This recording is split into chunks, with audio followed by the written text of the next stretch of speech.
능히 도우실 수 있느니라. 아멘. 네, 오늘은 우리의 중보자, 참 하나님이자 참 사람이신 우리 예수 그리스도에 대해서 첫 번째 파트로 한번 배우겠습니다. 지난 시간까지 은혜 언약이 무엇인가, 그리고 은혜 언약이 구약과 신약에서 어떻게 다르게 시행되었는가를 살펴봤습니다. 오늘부터는 은혜 언약의 중보자이신 예수 그리스도, 그분이 어떤 분이신가, 우리를 위해 무엇을 행하셨는가를 쭉 한번 살펴보겠습니다. 문답을 읽겠습니다. 은혜 언약의 중보자는 누구입니까? 은혜 언약의 유일한 중보자는 성부 하나님과 한 실체이고 동등하신 하나님의 영원하신 아들 주 예수 그리스도이십니다. 그는 때가 참에 사람이 되셨고 과거와 영원토록 계속 하나님과 사람이시며 구별된 두 본성을 가진 한 위격이십니다. 네, 중보자라는 이야기가 나오는데요. 중보자는 사이에서 이 화해를 이루는 사람을 뜻하죠. 하나님과 우리 사이, 이 죄로 멀어졌던 우리의 관계를 회복시키시는 분, 그분이 바로 중보자입니다. 근데 중보자는 중보자인데 어떤 중보자냐면 유일한 중보자입니다. 고란에 들어갈 말 유일입니다. 유일한 중보자, 하나님과 사람의 관계를 회복시키시는 유일한 분이 계신다라는 뜻인데요. 디모데전서 2장 5절 같이 한번 읽겠습니다. 시작. 하나님은 한 분이시요 또 하나님과 사람 사이의 중보자도 한 분이시니 곧 사람이신 그리스도 예수라. 네. 우리가 하나님과 다시 화목하게 될 수 있는 유일한 방법, 그건 우리가 어떤 열심을 내어서 무언가를 하는 것도 아니고, 혹은 로마 카톨릭에서 말하듯이 이미 무언가를 이뤄놓은 누군가의 공로를 의지하는 것도 아니며, 또 우리 스스로 나는 괜찮아 라고 말하는 자기 위안도 아니라는 겁니다. 오직 예수 그리스도만이 우리와 하나님의 관계를 회복시키는 유일한 분이라는 뜻이죠.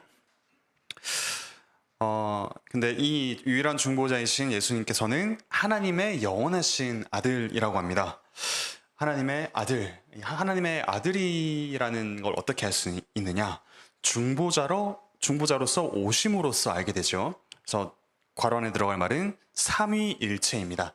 하나님이 삼위일체시라는 사실이 좀 분명하게 잘 몰랐었는데, 그분의 아들이 중보자로 오심으로써, 그래서 아버지라고 하나님을 부르심으로써 우리가 삼위일체 하나님이 우리를 구원하시는구나 라는 사실을 알게 된다라는 뜻이죠. 그러니까 우리가 삼위일체라는 걸 그냥 상상 속에서 하나님은 뭔가 사랑이시니까 세 분이 계셔야 되지 않을까? 그런데 또 유일한 분이니까 삼위일체라고 해야 되지 않을까? 이렇게 상상한 것이 아니라 우리를 구원하시는 하나님을 보니 그분이 삼위일체 하나님이시다라는 것이 드러난다는 거죠. 그리고 그걸 가장 분명하게 보여주시는 분이 바로 하나님의 아들 예수 그리스도시다라는 뜻입니다. 고린도후서 4장 6절을 그런 한번 맥락에서 같이 읽어보겠습니다. 시작. 어두운 데에 빛이라 말씀하셨던 그 하나님께서 예수 그리스도의 얼굴에 있는 하나님의 영광을 아는 빛을 우리 마음에 비추셨느니라. 우리를 구원하신 하나님의 얼굴이 어떤가 분명하게 보여주셨습니다. 그런데 좀 어려운 이야기가 많이 나오죠. 두 본성이 한 위격에 있다. 아주 어려운 표현들이 많이 나오는데, 이런 표현들이 정립되기까지 수백 년이 걸렸습니다. 교회사에서 여러 가지 공의회를 거쳐서 제가 적어놓은 칼케돈 공의회라는 곳에서 예수 그리스도께서는 두 본성, 그러니까 신성과 인성을 가지신 한 분, 한 위격이시다라는 표현이 정립이 됐는데요. 이걸 이해하려면 사실 여러 가지 이단들을 좀 살펴보면서 왜 이런 표현을 썼는가를 좀 살펴봐야 하는데, 그렇게 좀 구체적으로 보기보다는 이 문구가 무엇을 의미하는가 좀 간략하게 살펴보도록 하겠습니다. 두 본성 한 위격을 가지신 분이 때가 참에 오셨다라고 했습니다. 원래는 신성만 가지고 계시던 분이 때가 참에 인성을 취하셨다라는 뜻인데요. 이 때라는 것은 하나님의 작정이 이루어지는 때입니다. 거란에 들어갈 말은 작정. 그러니까 예수님께서 역사의 어느 한 시점에 어느 때에 인성을 취하셨지만 그렇게 하기로 작정하신 것은 영원 전부터 이미 작정된 것을 역사의 어느 시점에 이루신다라는 뜻인데요. 이런 때가 언제였냐? 예수님께서 오신 때를 좀 생각해 보면 여러 가지 역사적인 조건상으로도 아주 좋은 때였습니다. 당시에 이 세계를 제패하던 나라가 어디였죠? 예, 로마였습니다. 로마 제국이 온 세계를 제패하면서 서양을 제패하면서 곳곳에 길을 뚫어서 이 복음이 전파되기에 아주 좋은 환경이 조성이 되었죠. 그리고 로마가 세계를 제패했지만 라틴어가 공용어로 쓰이기보다는 조금 익히기 쉬운, 여전히 저에겐 어렵지만 헬라어를 공용어로 써서 모든 사람이 좀 대화할 수 있게 그렇게 조건이 마련된 때가 또 때가 참회에 해당하는 어떤 조건이라고도 이야기를 할 수가 있겠죠. 그렇게 때가 참에 하나님이 그 아들을 보내사 여자에게서 나게 하시고 율법 아래에 나게 하신 것이라고 합니다. 그런데 예수님께서 그렇게 인성을 취하셔서 사람으로 오셨는데, 그러면 이 죽으시고 부활하신 후에는 이제 인성을 버리시고 신성만 다시 가지고 하늘로 올라가셨냐? 그렇지 않다라는 거죠. 오늘 고백에서는 과거와 영원토록 계속 하나님과 사람이다라는 고백을 합니다. 그러니까 우리가 눈으로 볼 수 있는 하나님은 사람의 몸을 입고 계신 성자 예수님인 거죠. 예수님을 통해서 우리는 삼위 하나님과 교제합니다. 그래서 이런 어떤 신학자는 이런 말도 했습니다. 새하늘과 새 땅에서 우리가 눈으로 볼 하나님의 유일한 모습은 인간이 되신 예수 그리스도이시다. 이런 말을 했습니다.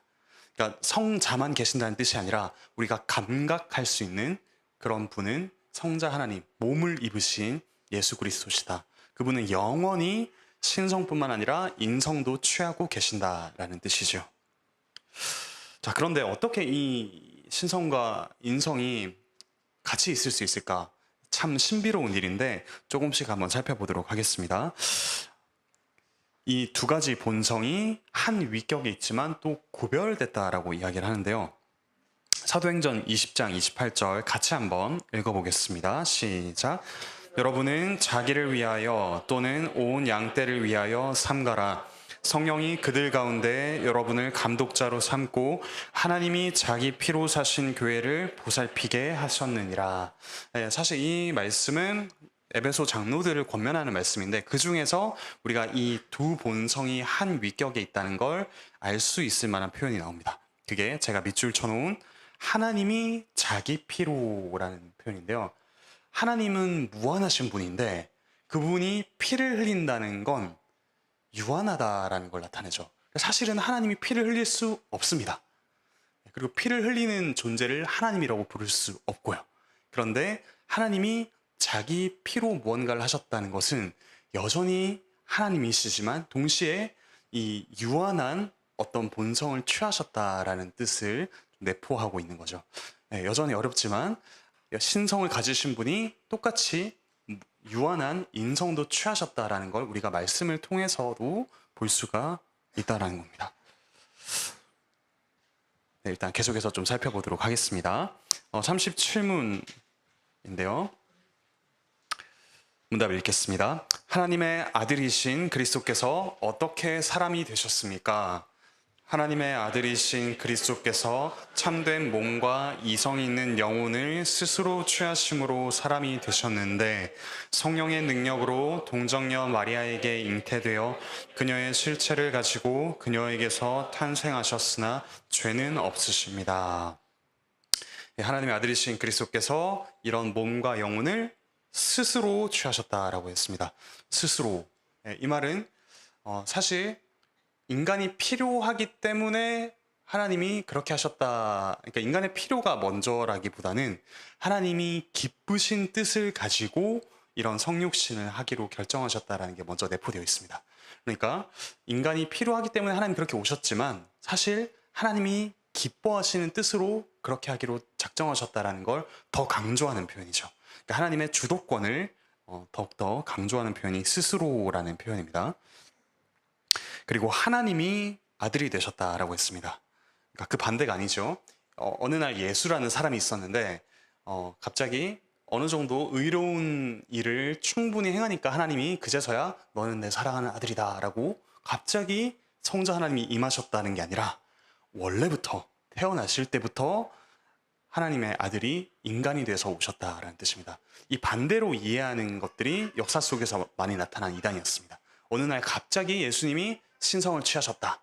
혹은 신성을 취하셨다가 십자가에서 죽기 전에 바로 떠나셨다. 뭐 이런 여러 가지 이단들이 있었는데 그게 아니라 처음부터 하나님의 아들이 인간이 되셨다라고 이해를 하면 좋겠습니다. 네, 요한복음 1장 14절이 그 이야기를 하고 있죠. 같이 읽겠습니다. 시작. 말씀이 육신이 되어 우리 가운데 거하심에 우리가 그의 영광을 보니 아버지의 독생자의 영광이요 은혜와 진리가 충만하더라. 육신이 되신 인성을 가지신 분 안에서 하나님의 신성이 충만하게 보인다라고 이야기를 하고 있습니다. 그리고 이 하나님의 아들이 취하신 인성을 참된 몸과 이성 있는 영혼이라고 이렇게 조금 더 구체적으로 풀어서 이야기하고 있습니다. 그러니까 인성을 취하셨다는 게 단순히 어떤 뭐 인간적인 어떤 성격을 가지셨다, 혹은 그냥 몸만 취하셨다라는 게 아니라 우리 몸과 영혼, 이 모든 전 인격으로서 이 사람의 어떤 인격을 취하셨다, 인성을 취하셨다라는 뜻입니다. 부분적인 인간이 되셨다가 아니라 온전한 인간이 되셨다라는 뜻입니다. 마태복음 26장 38절 겟세마네 동산에서 예수님 하신 말씀인데요. 같이 읽어보겠습니다. 시작. 이에 말씀하시되 내 마음이 매우 고민하여 죽게 되었으니 너희는 여기 머물러 나와 함께 깨어있으라 하시고, 하나님은 고통받으실 수 없으시죠. 그런데 여기서는 고통받을 수 있는 온전한 인간이 되셨다는 것을 알 수가 있습니다. 그리고 하나님의 아들이 인간이 되셨는데 어떤 방식으로 되었냐면 우리가 사도신경에서 고백하듯이 동정녀 마리아에게 잉태되어라고 합니다. 동정녀 마리아에게 잉태되어, 이걸 여러 가지로 살펴볼 수 있는데, 먼저 언약이 성취된 것, 하나님의 약속이 성취된 것으로 볼 수 있습니다. 어떤 약속일까요? 뭐 이사야 말씀도 생각할 수 있지만 그 전에 가장 먼저 여자의 후손을 약속하신 하나님의 약속, 창세기 3장 15절에 나오는 소위 원시복음, 여자의 후손을 통해 구원을 베푸실 것이다. 정말로 이 여자의 아들로 태어나셨죠. 여기 적진 않았지만 이것도 조금 역사적으로 논란이 많이 된 어떤 표현인데요. 페오토코스라는 말이 있습니다. 그냥 이 말은 기억하지 마시고, 하나님을 낳은 자라는 표현인데요. 마리아를 과연 하나님을 낳은 자라고 부를 수 있는가? 여기에 대해서 그럴 수 없다, 혹은 그렇게 부를 수 있다. 여러분은 무엇을 선택하시겠습니까? 약간 이단 신문하는 것 같은데 그런 의도는 아니고요. 우리는 하나님을 낳은 자라고 고백을 합니다. 마리아를 높이기 위해서가 아니라 예수님께서 온전한 하나님이자 온전한 인간으로 태어나셨기 때문에 우리는 마리아를 하나님을 낳은 자라고 여전히 이야기를 할 수가 있다는 거죠. 여전히 참 하나님이자 참 인간으로 태어나신 예수님이신데요. 어떻게 동정녀 마리아에게서 나셨냐? 방과로 1번을 보시면 성령의 능력으로라고 합니다. 성령으로 잉태되어, 이 성령으로 하나님께서 무언가를 하셨다라는 걸 명시적으로 드러내실 때는 뭔가 새로운 일이 일어나는 걸 암시합니다. 특히 새 창조를 암시하죠. 괄호 안에 들어갈 말 창조입니다. 왜냐하면 창세기 1장 2절에서 하나님께서 태초에 천지를 창조하시고 초기의 상황이 어땠죠? 네, 그렇죠. 땅이 혼돈하고 공허하며 흑암이 깊음 위에 있고 하나님의 영이 수면 위에 운행하신다. 하나님의 영이 무언가 운행하실 때, 그리고 노아의 홍수 후에 바람이 불 때, 바람을 또 다른 말로 성령님으로 번역할 수 있거든요. 그래서 성령님께서 표면적으로 뭔가 일하실 때는 새로운 일이 일어난다. 특히 새 창조가 일어난다는 걸 암시하는 겁니다. 우리 누가복음 1장 35절 같이 읽겠습니다. 시작.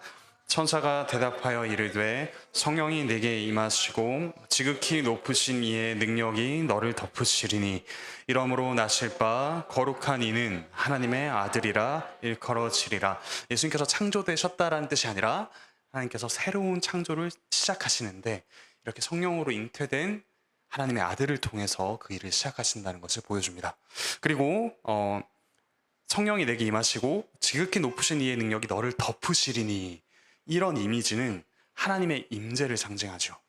그러니까 성령으로 잉태되었다라는 건 하나님께서 이 마리아를 그냥 어떤 통로로 쑥 이렇게 뭐 예수 그리스도를 낳으셨다라는 게 아니라 그 가운데 임재하셔서 새로운 역사를 펼치셨다.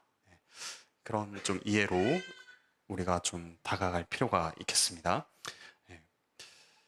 방과로 2번, 성령으로 동정녀 마리아에게 잉태되셨는데 그분은 죄 없으신 사람이십니다. 거란에 들어갈 말 죄입니다. 죄가 없이 나신 분이시죠. 이 행위 언약의 저주가 좀 뭐랄까요? 가장을 통해서 또 여러 가지 이 자손 대대로 이어지는 행위 언약의 저주가 사실은 이 동정녀 마리아의 탄생으로 예수님에게는 해당되지 않는다라고 좀 이렇게 신학적으로 이야기할 수가 있는데요. 조금 어려운 부분이라서 그냥 이 정도로 이야기한다 정도만 한번 들어놓고 죄가 없으신 분이다를 증명하는 그런 성경 구절을 한번 좀 읽어보도록 하겠습니다. 히브리서 4장 15절인데요. 같이 읽겠습니다. 시작. 우리에게 있는 대제사장은 우리의 연약함을 동정하지 못하시리가 아니요 모든 일에 우리와 똑같이 시험을 받으신 이로되 죄는 없으시니라. 인간으로 태어나셨지만 죄가 없이 태어나셨고 그리고 죄를 짓지 않으신 분이 바로 동정녀 마리아에게서 나신 하나님의 아들 예수 그리스도시다를 이야기하고 있습니다. 네, 또 뒤에 가서 더욱더 이런 내용들이 펼쳐지니까 일단은 조금 이해 안 되는 부분이 있어도 한번 질문은 기억해 놓으셨다가 나중에 한 번에 좀 물어보시면 좋겠습니다. 38문답 같이 한번 읽어보겠습니다. 중보자는 왜 반드시 하나님이셔야 했습니까? 중보자가 반드시 하나님이셔야 했던 것은 자기의 인성이 하나님의 무한하신 진노와 사망의 권세 아래에 빠지는 것을 막아서 지키시고 자기의 고난과 순종과 중보를 가치 있고 효력 있게 하시고 하나님의 공의를 속상하시고 하나님의 은총을 얻으시고 특별한 백성을 사시고 그들에게 성령을 주시고 그들의 모든 원수들을 정복하시고 그들을 영원한 구원에 이르게 하셔야 했기 때문입니다. 이 38문과 39문은 각각 예수님의 신성과 예수님의 인성을 이야기합니다. 먼저 신성에 대해서 한번 보겠습니다. 첫 번째로 이 신성, 왜 중보자에게는 신성이 있어야 됐을까? 신성의 역할이 무엇이었을까?는 이 인성을 지키는 것이었습니다. 즉, 두 가지인데요. 하나님의 무한하신 진노를 사람이 감당할 수 없기 때문이죠. 사람으로서는 이 죄인에게 내려지는 하나님의 무한한 진노와 형벌을 결코 감당할 수 없습니다. 그런 점에서 예수님의 신성이 이 인성을 지킨다라고 이야기를 할 수 있죠. 조금 어려운 용어로 본성 간의 교류라고 이렇게 이야기를 하는데요. 예수님 안에서 신성이 인성을 지키고 또 인성이 또 신성이 무언가를 할 수 있게 해주는 이 예수님 안에서 두 본성 간의 교류가 있다라고 할 수 있습니다. 특히 이 신성이 하는 일은 인성을 지키는 것이죠. 방금 말씀드린 건 하나님의 진노로부터 지키는 것, 그리고 사망의 권세를 극복하는 것이 또한 신성의 역할입니다. 사람이 극복할 수 없는 죽음, 그것을 인간으로서는 극복할 수 없지만 신성으로서는 극복할 수 있다라는 거죠. 그래서 사도행전 2장 24절 이 베드로의 설교에서 이런 이야기가 나옵니다. 같이 읽겠습니다. 시작. 하나님께서 그를 사망의 고통에서 풀어 살리셨으니 이는 그가 사망에 매여 있을 수 없었음이라. 사망에 매여 있을 수 없는 참 하나님이신 예수 그리스도. 그리고 인성을 지킬 뿐만 아니라 신성이 하는 중요한 일은 뭐냐면 구원하는 능력을 발휘하는 것입니다. 구원하시는 능력은 하나님이어야만 가능한 거죠. 단순히 뭔가를 지키고 보존하는 것뿐만 아니라 참으로 구원하는 능력은 하나님의 신성만으로만 가능합니다. 이거를 여러 가지 7가지로 이렇게 정리를 해볼 수 있는데요. 첫 번째는 고난과 순종과 중보가 정말 가치가 있고 효력이 있게 하는 것. 히브리서 9장 14절인데요. 이 첫째 줄 제가 오타를 좀 냈는데 그리스도입니다. 첫째 줄 끝에 그리스도. 삼계명을 어길 뻔했는데 죄송합니다. 네, 같이 한번 읽겠습니다. 시작.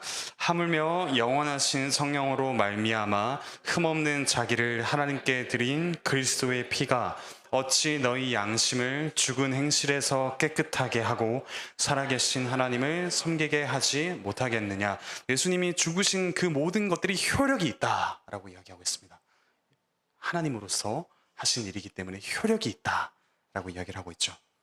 그리고 두 번째는 하나님의 공의를 속상하는 그런 능력이 있다 합니다. 공의. 즉 죄인을 심판하시는 하나님의 공의를 만족시킬 수 있는 분은 하나님밖에 없다라는 건데요. 이 속상이란 말이 어렵죠. 약간 제가 농담으로 속상한 번역이다 이렇게 이야기를 하는데 만족시킨다. 원어는 만족시킨답니다. 그러니까 공의가 만족되도록 예수님께서 행하셨다라는 뜻입니다.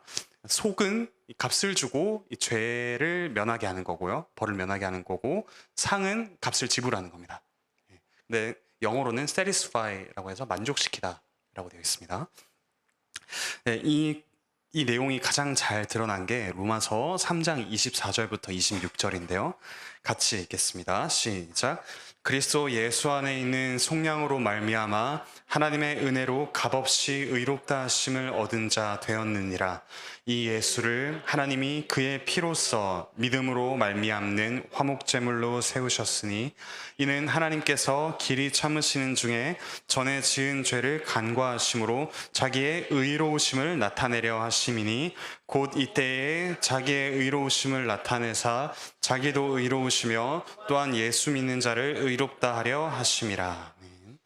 밑에서 셋째 줄도 속상한 오타가 나왔습니다. 자기의 의로우심, 자기의 의로우심입니다. 그러니까 하나님의 공의는 어떤 공의냐? 죄인을 반드시 심판하는 공의입니다. 그런데 그 의는 죄인을 심판하는 데서 그치지 않고 죄인을 의롭다 하는 데까지 나아갑니다. 왜냐하면 이 죄인이 받을 모든 심판을 하나님이신 예수 그리스도께서 모두 받으셨기 때문에, 한 줌도 남김없이 모두 받으셨기 때문에 죄인을 심판하는 공의가 만족되었고요. 그래서 이 죄인인 우리가 하나님 앞에 의롭다함을 받을 수 있는 하나님의 의의 또 다른 측면이 드러났다라는 겁니다. 로마서 3장 24절부터 26절은 이 하나님의 공의, 죄인을 심판할 뿐만 아니라 죄인을 의롭다 하시는 하나님의 의가 드러난다라고 할 수 있습니다. 그리고 구원하시는 능력 세 번째는 하나님의 은총을 얻으심이라고 할 수 있습니다. 괄 안에 들어갈 말 은총입니다. 하나님이시기 때문에, 죄 없는 하나님이시기 때문에 하나님 아버지의 은총을 받을 수가 있죠. 에베소서 1장 6절 같이 읽겠습니다. 시작. 이는 그가 사랑하시는 자 안에서 우리에게 거저 주시는 바 그의 은혜의 영광을 찬송하게 하려는 것이라. 하나님의 은총을 받으시는 하나님의 아들. 그리고 네 번째는 특별한 백성을 사신다라는 건데요. 특별하다라는 건 정말 우리가 뭔가 특별한, 특출난 무언가 갖추었기 때문이 아니라 어떤 특정한 백성이라고 좀 이해하시면 좋겠습니다. 특정한 백성, 그러니까 선택받은 자들이 있다라는 거죠. 디도서 2장 14절 같이 읽겠습니다. 시작. 그가 우리를 대신하여 자신을 주심은 모든 불법에서 우리를 속량하시고 우리를 깨끗하게 하사 선한 일을 열심히 하는 자기 백성이 되게 하려 하심이라. 우리를 그분의 소유로 삼으시는 우리의 주님 하나님이십니다. 그렇죠? 네, 그리고 다섯 번째, 여섯 번째, 일곱 번째도 있는데요. 나중에 한번 이 구절을 읽어보시면서 확인하시면 좋겠습니다. 성령을 주시는, 하나님의 아들로서 성령을 주시고요. 또 모든 원수들을 죽음과 이 사탄까지 정복할 수 있는 하나님이시고요. 그리고 우리를 일시적인 구출이 아니라 영원한 구원에 이르게 하시는 신성을 가지신 하나님이시다라고 이해할 수 있습니다. 이것이 우리의 중보자 예수 그리스도께서 가지신 신성의 역할이었고요. 두 번째로 우리의 중보자가 가지신 인성에 대해서 한번 보겠습니다. 문답 읽겠습니다. 중보자는 왜 반드시 사람이셔야 했습니까? 중보자가 반드시 사람이셔야 했던 것은 그분이 우리의 본성을 향상시키시고 율법에 순종하시고 우리의 본성을 가지고 우리를 위하여 고난을 받으시고 중보하시며 우리의 연약함을 동정하셔야 했기 때문입니다. 그리하여 우리가 양자됨을 얻게 하시고 위로를 받으며 은혜의 보좌로 담대히 나갈 수 있게 하셔야 했기 때문입니다. 신성이 우리를 구원한 능력이 됐다면 예수 그리스도께서 인성을 취하신 이유는 인간으로서 책임을 지시기 위해서입니다. 괄호 안에 들어갈 말 책임입니다. 잘못한 이가 혹은 그 잘못한 공동체에 속한 구성원이 그 잘못을 책임져야 하죠. 그러니까 하나님이신 예수님은 또한 인간이 되셔서 사람으로서 책임을 지셨습니다. 그렇게 사람이 되셔서 하셨던 첫 번째 일이 사람의 본성을 향상시킨다라고 하는데요. 조금 이해하기 어려울 수 있지만 우리 베드로후서 1장 4절을 한번 읽어보겠습니다. 시작. 이로써 그 보배롭고 지극히 큰 약속을 우리에게 주사 이 약속으로 말미암아 너희가 정욕 때문에 세상에서 썩어질 것을 피하여 신성한 성품에 참여하는 자가 되게 하려 하셨느니라.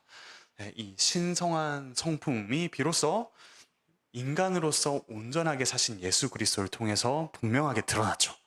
그리고 참 인간이라면 이렇게 산다는 것이 성취되었습니다. 그러니까 이제 우리가 예수 그리스도를 믿음으로써 참 인간됨의 성품을 가지고 살아갈 수 있게 되었습니다. 인간의 대표로서 이 일을 하셨기 때문에 우리 역시 그분께 참여하는 자로서 새로운 이 향상된 본성을 가지고 살아갈 수 있게 되었습니다. 그리고 우리 중보자께서는 율법에 순종하셨는데요.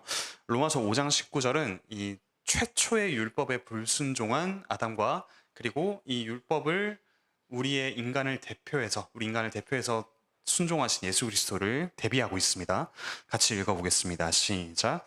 한 사람이 순종하지 아니함으로 많은 사람이 죄인 된 것 같이 한 사람이 순종하심으로 많은 사람이 의인이 되리라. 사람으로서 순종하셨습니다. 그리고 세 번째는 우리를 위한 고난과 중보와 동정, 그런 위로를 우리에게 주신다는 건데요. 히브리서 2장 17절부터 18절 같이 읽겠습니다. 시작. 그러므로 그가 범사의 형제들과 같이 되심이 마땅하도다. 이는 하나님의 일에 자비하고 신실한 대제사장이 되어 백성의 죄를 속량하려 하심이라. 그가 시험을 받아 고난을 당하셨은즉 시험 받는 자들을 능히 도우실 수 있느니라.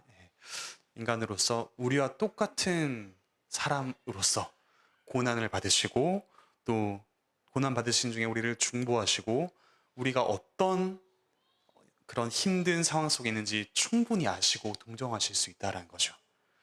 우리를 구원하시는 분은 그냥 사다리를 툭 던지시고 아래로 너희가 올라와 하시는 분이 아니라 이 땅에 내려오셔서 우리의 삶을 겪으시고 우리를 데리고 함께 올라가시는 분이십니다.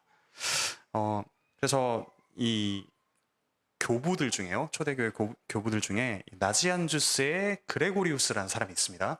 뭐 이름까지 외우실 필요 없고 그레고리우스라는 사람이 이런 말을 했습니다. 예수 그리스도께서는 자신이 취하지 않으시는 것을 고치지 않으신다. 우리의 구원과 관련된 건데요. 그분이 취하지 않으신 것을 고치지 않으신다. 그분이 가지신 것, 그분이 입으신 것, 우리의 인간의 본성이죠. 온전한 인간이 되어서 우리가 겪는 고통, 모든 유혹, 시험을 다 취하셔서 고치시고 구원하시는 분이시다라고 어떤 교부가 이런 표현을 사용해서 설명을 했습니다. 네, 이것이 사람으로서 책임을 지신 우리의 중보자신데요. 여기서 끝나지 않고 책임을 지신데 끝나지 않고 또한 우리를 새로운 차원으로 들여놓으십니다. 그것은 아들의 신분과 특권을 주시는 겁니다. 그리고 이 특권이 구체적으로 이루어진 건 뒤에 나옵니다. 효력 있는 부르심, 칭의, 양자됨 이런 우리에게 실제로 적용되는 건 뒤에 나오니까 나중에 구체적인 내용을 한번 살펴보겠습니다. 여기서는 간단하게 살펴볼 텐데요. 첫 번째로 양자됨을 얻게 하십니다. 양자. 괄호 안에 들어갈 말은 양자입니다. 입양하신 거죠, 우리를. 갈라디아서 4장 5절, 6절 같이 한번 읽어보겠습니다. 시작. 율법 아래에 있는 자들을 속량하시고 아들의 명분을 얻게 하려 하심이라.